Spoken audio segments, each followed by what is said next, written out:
الحمد للہ رب العالمین والصلاة والسلام علی سید المرسلین وعلی آلہ وصحبہ اجمعین، اما بعد فاعوذ باللہ من الشیطان الرجیم، بسم اللہ الرحمن الرحیم، الحمد للہ رب العالمین الرحمن الرحیم مالک یوم الدین۔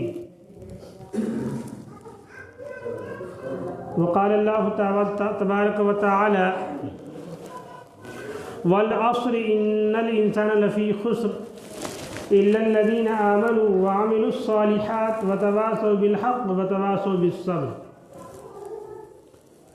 رب اشرح لی صدری ویسر لی امری واحلل عقدۃ من لسانی یفقہوا قولی۔ رب اشرح لی صدری ویسر لی امری واحلل عقدۃ من لسانی یفقہوا قولی۔ رب اشرح لی صدری ویسر لی امری واحلل عقدۃ من لسانی یفقہوا قولی۔ رب یسر ولا تعسر وتمم بالخیر۔ زید صاحب آگے آئیے۔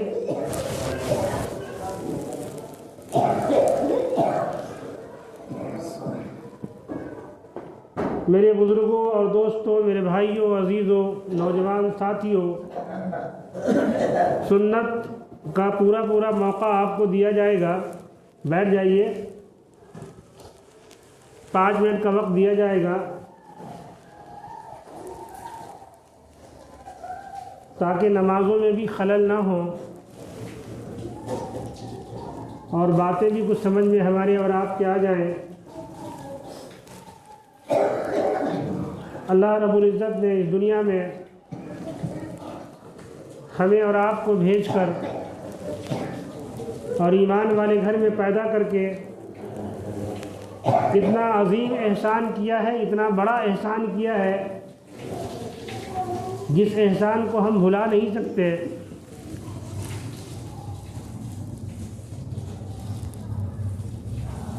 اللہ نے دین کو آسان بنایا ہے، الدین یسر ولا عسر، دین آسان ہے، مشکل نہیں ہے۔ اللہ نے جو طریقے عبودیت کے بنائے ہیں وہ سب سے آسان طریقہ ہے۔ اللہ نے اپنے راضی ہونے کے لیے جو راستے بتائے ہیں وہ سب سے آسان راستہ ہے۔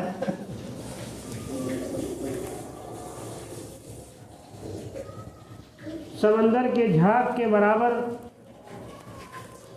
اپنے وزن کے برابر دنیا اور دنیا میں جتنی چیزیں ہیں ان کے برابر ہم گناہ کر لے جائیں اور ایک بار سچے دل سے اللہ سے توبہ کر لیں، اللہ سارے گناہوں کو معاف کر دیتا ہے۔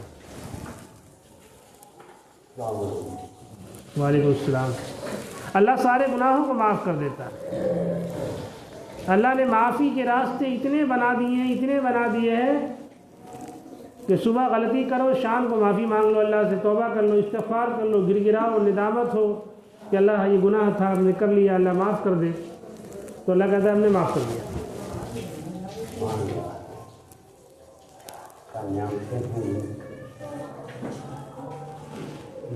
اللہ کے پیارے حبیب صلی اللہ علیہ وسلم سے کچھ صحابہ آئے اور سوال کرنے لگے کہ اے اللہ کے نبی صلی اللہ علیہ وسلم، دین میں سب سے عظیم عمل کون سا ہے؟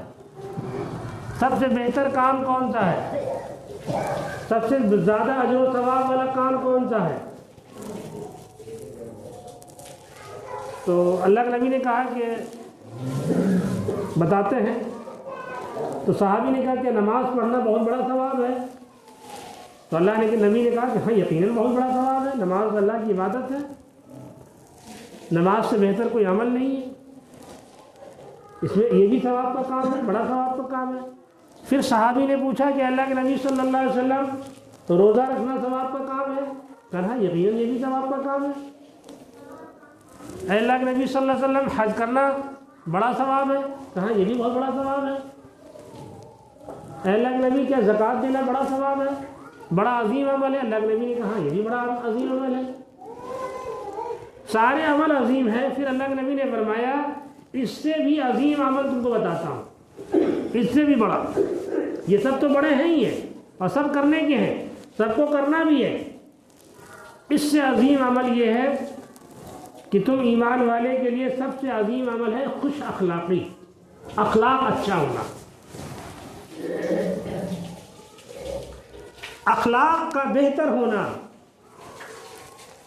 انی اتیم مکارم الاخلاق، کہ میں اخلاق کے پورا کرنے آیا ہوں۔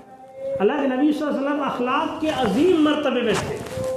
انک لعلی خلق عظیم، کہ ہم نے آپ کو اخلاق عظیم عطا فرمایا۔ جو اخلاق اللہ کے نبی کو دیا گیا وہ کسی کو نہیں دیا گیا، کہ آپ کا جانی دشمن ہے، آپ کو گالیاں دے رہا ہے، آپ کو اذیتیں پہنچا رہا ہے، لیکن آپ اس سے بھی مسکرا کے مل رہے ہیں، اس کو بھی اپنا بچھڑا ہوا دوست سمجھ رہے ہیں، اس کو بھی کلیجے سے لگا رہے ہیں۔ حضرت عمر رضی اللہ تعالی عنہ اللہ کے نبی اور آپ کے صحابہ کو نعوذ باللہ گالیاں بھی لگتے تھے، اللہ معاف کرے، کہتے میں سب کا سر قلم کر دوں گا، سب کا قلعہ کما کر دوں گا، سب کو ختم کر دوں گا، نہ اسلام رہیں گے نہ محمد رہیں گے۔ یہ سب کام ہوا بھی۔ جب وہ اپنی بہن کے ان کو معلوم ہوا، ایک دن انہوں نے پلاننگ کیا، تیاری کی کہ آج نعوذ باللہ من ذالک محمد رسول اللہ کو ختم کر دیں گے۔ پلاننگ کی، پوری تیاری کر لی۔ ایک صحابی نعیم نام کے نعیم بن نوفل، ان سے ملاقات ہوئی، ارے حضرت آپ کہاں جا رہے ہیں؟ ننگی تلوار لیے ہوئے، آپ کی تلوار سب سے تیز تلوار ہے، جہاں گردن میں پڑے وہیں سے گردن صاف ہو جائے، آپ کہاں جا رہے ہیں؟ بڑے غصے میں ہیں آپ۔ کہا کہ میں آج جو ہے جو نبی ہونے کا دعویٰ کرتے ہیں، جو محمد رسول اللہ کہتے ہیں، میں اس کا سر قلم کر دوں گا۔ اچھا، آپ پہلے اپنے بہن بانوئی کے گھر جائیے اور ان کی خیریت معلوم کیجیے۔ پھر خیریت تو کر، وہ بھی ایمان میں داخل ہو گئے، انہوں بھی اسلام کو قبول کر لیا ہے، جائیے وہاں تو جائیے آپ۔ بہت جوش میں جو ہے اپنی بہن اور بہنوئی گھر پہنچے۔ بہنوئی صاحب کو ڈر کے مارے تخت کے نیچے گھس گئے جلال جلال کے سامنے۔ بہن جو ہے ان کی قرآن کی تلاوت کر رہی، جاتے ہی اپنے بہن کو مارنا شروع کر دیا۔ بہن نے قرآن کو بند کیا، وہ آیتیں مجھے یاد نہیں آ رہی ہیں، اور کہا کہ عمر، جس ماں کا دودھ تم نے پیا ہے، جو غصہ اور گرمی تمہارے خون کے اندر ہے، وہی غصہ گرمی میرے خون کے اندر بھی ہے۔ اب تم بالکل باز آ جاؤ، میرے اوپر ہاتھ نہ اٹھانا۔ میں نے محمد رسول اللہ کلمہ پڑھ لیا ہے اور ایمان میں داخل ہو گئی ہوں، تمہیں جو سمجھ میں آئے کر لو، چاہے میرا سر قلم کر دو، میری جان کو لے لو، لیکن میں دین سے ہٹنے والی نہیں ہوں۔ تھوڑی دیر وہ سوچے، پھر ندامت ہوئی، شرمندگی ہوئی، کہا کہ دکھاؤ وہ قرآن جو تم پڑھ رہی تھی، جس کی تم تلاوت کر رہی تھی، دکھاؤ اس کو۔ قرآن جب وہ کھولا گیا تو وہ آیتیں، جب ایمان والے کے سامنے ایمان کی آیتوں کو پڑھا جاتا ہے تو ان کے ایمان میں اضافہ ہوتا ہے اور ایمان بڑھ جایا کرتا ہے اور اللہ کی رحمت سکینت آتی رہتی ہے۔ فوراً ایمان دلوں کے اندر ایمان داخل ہو گیا، ننگی تلوار گردن پہ لیے ہوئے، اور پھر بڑی تیز قدم کے ساتھ سرکار دو عالم صلی اللہ علیہ وسلم کی خدمت میں جا رہے ہیں۔ صحابہ لیے آپ کو بیٹھے ہوئے ہیں، صحابہ کے مجمع میں ہیں۔ صحابہ نے کہا عمر آ رہا ہے، عمر آ رہا ہے۔ اللہ کے نبی نے کہا وصبر، صبر کرو، بیٹھو۔ کہ اللہ کے نبی وہ تلوار لیے آ رہا ہے، کہ آنے دو اس کو، روکنا نہیں، کوئی ٹوکنا نہیں، آنے دو اس کو اپنی حالت میں۔ آنے کے بعد فوراً سرکار کے قدم میں گر گئے کہ اللہ کے نبی صلی اللہ علیہ وسلم محمد رسول اللہ، جو آپ اسلام لے کر آئے ہیں، جو ایمان لے کر آئے، وہ ایمان مجھے پڑھا دیجیے۔ آج سے خانہ کعبہ میں اذان ہوگی اور خانہ کعبہ پہ چڑھ کے اذان ہوگی، جس کی ماں نے دودھ پلایا ہو تو روک کر دکھا دے۔ اللہ کے نبی صلی اللہ علیہ وسلم ہمیشہ دعا فرمایا کرتے تھے کہ دو میں سے کسی ایک کو ایمان عطا فرما دے، عمرین، یا تو ابو جہل کو جو ان کے سگے چچائی تھے، یا پھر عمر کو۔ اللہ نے ایک دعا قبول فرما لی، حضرت عمر کو اللہ نے ایمان میں داخل فرما دیا۔ حضرت عمر کا ایمان میں داخل ہونا اسلام کے لیے تقویت، اسلام کے لیے بہت مضبوطی آ گئی، اسلام کا جھنڈا لہرانے لگا، اسلام کا بول بالا ہر طرف بڑھنے لگا، اور پھر دعوت بالکل کھلا دینے لگے لوگ۔ پہلے چھپ کر خاموشی کے ساتھ دعوت دیتے تھے، حضرت عمر میں اسلام میں داخل ہونے کے بعد دعوتیں عام ہونے لگی، جس کو چاہتے دعوت دے، جس کو چاہتے بلاتے۔ اللہ کے نبی نے ان کے لیے بڑی دعائیں فرمائی تھی، لو کان بعد نبی لکان عمر، کہ اگر میرے بعد کوئی نبی پیغمبر بنائے جاتے تو عمر بنائے جاتے۔ اللہ نے وہ صفات رکھی تھی ان کے اندر، اللہ نے وہ قابلیت رکھی تھی۔ اور حضرت عمر کا زمانہ جو خلافت کا زمانہ وہ بھی وسیع زمانہ رہا، اور بڑے عظیم عظیم کارنامے رہے، ان کا کارناموں میں عظیم عظیم کارنامے رہے، جس سے عرب اور عجم یہاں تک کہ ابھی بھی حضرت عمر کا نام سن کے لوگ تھرا جاتے ہیں۔ جو عدالتی قانون ہیں، یہ جو پولیس کے قانون ہیں، یہ عدالتیں ہیں، یہ تمام حضرت عمر کے بنائے ہوئے ہیں۔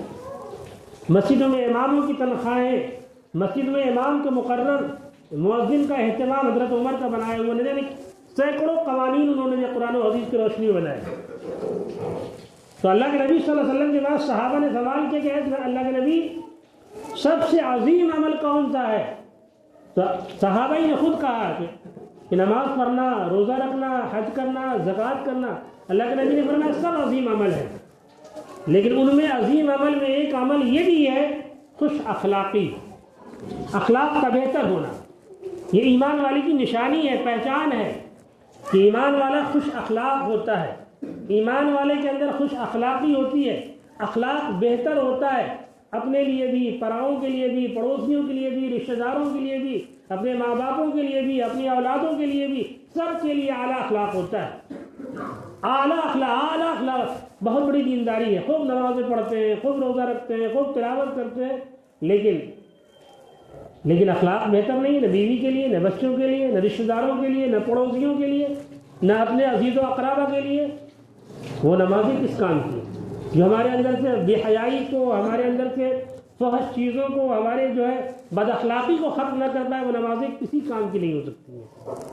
نمازی خوش اخلاق ہوتا ہے، متواضع ہوتا ہے، منکسر المزاج ہوتا ہے، مزاج کے اندر نرمی ہوتی ہے، محبت کرنے والا ہوتا ہے، دوسرے کا غم بانٹنے والا ہوتا ہے، شریک کرنے والا ہوتا ہے، ایک دوسرے کی پریشانی میں بڑھ چڑھ کے حصہ لینے والا ہوتا ہے۔ یہ ایمان والے کی نشانی ہے۔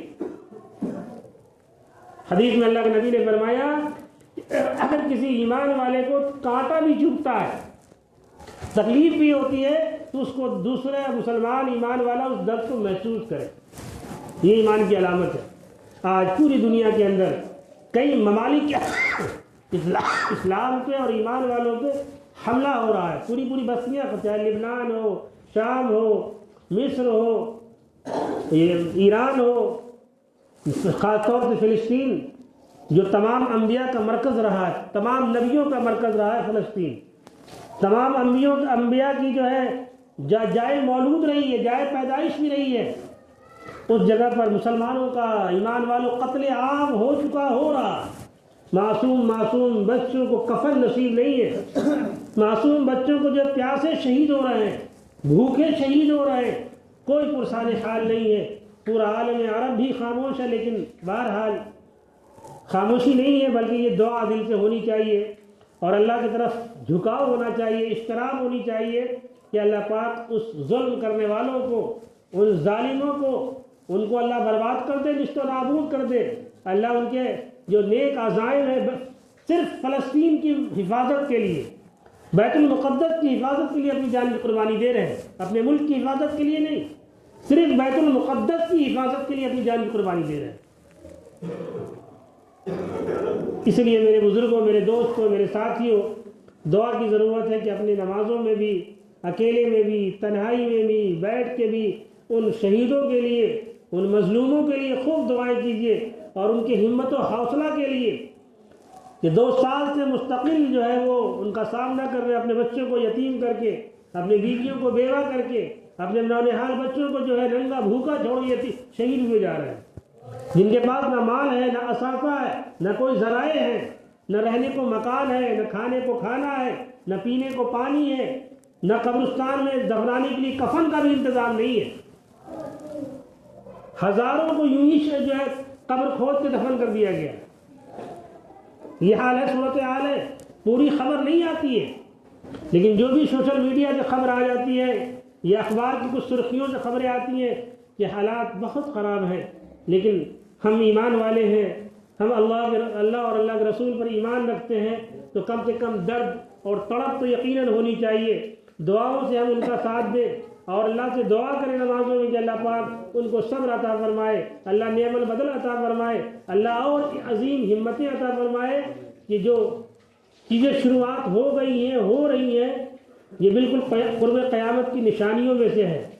قرب قیامت، اس کی تفصیلی واقعہ اس طرف نہیں جانا چاہتا، تفصیلی واقعات سے انشاءاللہ کسی دن جمعے میں ہم بیان کریں گے کہ کیا نشاندہی کی گئی ہے، کیا نشانی بتائی گئی ہے، اور کس طریقے سے جنگوں کی شروعات کہاں سے ہونی ہے، کس طرح سے ہونا ہے۔ لیکن سب سے بڑا مرکز جو ہوگا وہ فلسطین ہی رہے گا، ہے اور رہے گا۔ میں کسی پہ الزام لگانا نہیں چاہتا، میں کسی کے اوپر جو ہے طنز کرنا چاہتا کہ وہ نہیں ساتھ دے رہا، یہ نہیں، کچھ نہیں۔ اللہ کی طرف سے آزمائش ہے، اللہ کی طرف سے امتحان ہے، اللہ کی طرف سے ابتلا ہے، تو اللہ ان بندوں کو، سب نیک لوگ ہیں، سب انبیاء کے خاندان کے لوگ ہیں، نبیوں کے خاندان کے لوگ ہیں، کوئی معمولی لوگ نہیں ہیں، صحابہ کے خاندان کے لوگ ہیں، سارے عرب ہیں، وہ سارے عرب ہیں، بڑے نیک اور بڑے جالے لوگ ہیں۔ اللہ ان کی ضرور مدد کرے گا، اللہ ضرور ان کی، اللہ جو ہے ان کے مدد رسائی کرے گا۔ ہم تو آئے ہیں شہید ہونے کے لیے۔ اللہ کے نبی کی خود حدیث ہے کہ میرا دل چاہتا ہے کہ اللہ کے راستے میں شہید کیا جاؤں، پھر زندہ کیا جاؤں، پھر شہید کیا جاؤں، پھر زندہ، یہ میری تمنا ہے۔ شہادت ہے مطلوب مقصود مومن، نہ مال غنیمت نہ کشور کشائی۔ تو شہادت تو یہ ایک اسلام کا حصہ ہے، جزء اسلام ہے، بغیر شہادت کے کوئی چیز حاصل نہیں ہوئی ہے۔ اللہ کے نبی صلی اللہ علیہ وسلم جب دعوت کی کام کو لے کر مکے میں شروع کیا تو 13 سال تک شہادتیں دیتے رہے، 13 سال تک مستقل صحبتیں برداشت کرتے رہے، 13 سال تک شہداء کی بہت بڑی تعداد ہے، بچوں کی بہت بڑی تعداد ہے، مستورات کی بہت بڑی تعداد ہے جو مکے میں شہید کیا گیا جن کو۔ اور اتنا دردناک شہادت، حضرت سمیہ رضی اللہ تعالیٰ عنہ، کتنی دردناک شہادت ہے، آپ یاد تو کیجئے۔ لیکن شہادت سے کبھی بھی مایوس نہیں ہونا چاہیے۔ شہادت ہے مطلوب مقصود مومن، نہ مال غنیمت نہ کشور کشائی۔ اللہ نے دنیا میں بھیجا اسی کام کے لیے، اسی کام کے لیے بھیجا ہے۔ بہرحال میرے عزیزوں، میرے نوجوانوں، میرے دوستوں، میرے بھائیوں، میرے عزیزوں، آپ بیدار ہو جائیں۔ اب نہیں جاگیں گے تو کب جاگیں گے؟ اب نہیں مسجدوں کو آباد کریں گے تو کب مسجدوں کو آباد کریں گے؟ ہماری مسجدیں چھینی جا رہی ہیں، توڑی جا رہی ہیں، اجاڑی جا رہی ہیں، مختلف مقدمات لوگوں پہ لگائے جا رہے ہیں۔ جو بڑی بڑی جامع مسجدیں ہیں، جو 500 سال پرانی مسجدیں ہیں، ان مسجدوں کو کہا جاتا ہے یہاں یہ ہے، وہاں یہ ہے، یہاں وہ ہے، تمام الزامات لگائے جاتے ہیں۔ اور فضائل نوجوانوں کو، خاص طور سے جو ایکٹیو نوجوان ہیں، پڑھے لکھے نوجوان ہیں، یا جو سرمایہ دار لوگ ہیں جن کو اللہ نے نوازا ہے، ان پر غلط سلط مقدمات لگا کر جیلوں کے اندر بھیجا جا رہا ہے۔ یہ ہمارے اسٹیٹ کا حال ہے، جس اسٹیٹ میں ہم لوگ رہ رہے ہیں۔ لیکن ابھی بھی ہم جاگے نہیں، ابھی بھی بیداری ہمارے اندر نہ آئی تو کب آئیں گی؟ اس لیے میرے نوجوانوں، میرے دوستوں، میرے بھائیوں، وَاعْتَصِمُوا بِحَبْلِ اللَّهِ جَمِيعًا، اللہ کی رسی کو مضبوطی سے تھام لیں، اللہ کی رسی کو مضبوطی سے تھام لیں، وَلَا تَفَرَّقُوا، اور آپس میں انتشار پیدا نہ کریں، آپس میں پھوٹ نہ پیدا کریں۔ اگر پھوٹ ہوگی آپس میں تو غیر فائدہ اٹھائیں گے۔ ایک صاحب رہتے ہیں قدرے میں، وہ 7-8 بھائی ہیں، سارے بھائیوں میں آپس میں انتشار ہے، ملنا جلنا نہیں ہے۔ کوئی صاحب پوچھتے ہیں کہ بھائی آپ لوگ بھائی میں انتشار، نہیں، ہم سارے بھائی ایک ہیں، کون کہہ رہا ہے انتشار ہے؟ اور کوئی بات، کہیں نام نہیں لوں گا میں، آپ لوگ جانتے ہوں گے، اگر کہیں کوئی بات کسی سے ہو جاتی، سارا بھائی ایک ساتھ کھڑا ہے، سارا بھائی ایک ساتھ کھڑا۔ یہ اتحاد اس کو کہتے ہیں، نہیں کہ ایک بھائی پٹ رہا ہو دوسرا تماشا دیکھ رہا ہو، ایک کسی پہ ظلم ہو رہا ہو دوسرا تماشا دیکھ رہا ہو۔ یہ ایمان والے کی نشانی نہیں ہے۔ ایمان والا تو اب جاتا ہے نہیں، ظلم نہیں ہونے دیں گے۔ من رأى منكم منكرا فليغيره بيده فإن لم يستطع فبلسانه وإن لم يستطع فبقلبه وذلك أضعف الإيمان۔ کہ اگر ایمان والے کے سامنے کوئی منکر ہو رہا ہو، کوئی برائی ہو رہی ہو، ظلم ہو رہی ہو، زیادتی ہو رہی ہو، کسی کے اوپر بھی ہو رہی ہے، تو کھڑا ہو جائے۔ اگر اللہ نے طاقت دیا ہے تو طاقت کا استعمال نہیں، اس کو نہیں ہونے دیں گے۔ ہاتھ سے روکنے کی طاقت نہیں ہے، زبان سے منع کرے اس کو، نہیں ہے، غلط ہے یہ۔ زبان سے بھی طاقت نہیں ہے کہ اگر ہم زبان استعمال کریں گے مارے جائیں گے، تو دل سے اس کو برا سمجھے، اور یہ ایمان کا آخری درجہ ہے، یہ ایمان کا آخری درجہ ہے۔ اس لیے میرے نوجوانوں، میرے بزرگوں، میرے دوستوں، میرے بھائیوں، بڑی دعاؤں کی ضرورت ہے اور بڑی التجا کی ضرورت ہے۔ ایک بات اور بھی ہے، حدیث کی روشنی میں اللہ کے نبی نے فرمایا کہ اپنے والدین کے لیے دعائیں مغفرت کیا کرو۔ جو دنیا سے والدین جا چکے ہیں، رشتہ دار جا چکے ہیں، عزیز اقربا جا چکے ہیں، ان کے لیے نمازوں میں دعا کیا کرو ان کی مغفرت کے لیے۔ پتہ نہیں کس حال میں جب کوئی صالح اولاد اپنے ماں باپ کی مغفرت کے لیے دعا کرتے ہیں تو اللہ تعالیٰ اس دعا کو قبول فرما لیتے ہیں۔ پتہ نہیں ہمارے دادا، ہماری دادی، ہمارے والد، ہماری والدہ کس حال میں قبر کے اندر کسی کو نہیں معلوم کو جانتا ہے۔ ایک واقعہ یاد آ گیا، ایک بڑے امیر تھے، اسیر آدمی تھے، وہ بہت گالیاں بکتے تھے، ہر بات میں گالی بکتے تھے، اور سبحان اللہ الحمدللہ بھی کہا کرتے تھے خوب۔ کوئی کام کہے سبحان اللہ الحمدللہ ماشاء اللہ، تمام باتیں الحمدللہ، اور گالیاں بھی اسی درجے کی تھی۔ ان کا انتقال ہو گیا تو ان کے نوکر نے ان کو خواب میں دیکھا، کہا حضرت آپ تو گالیاں بہت بکتے تھے، کیا ہوا؟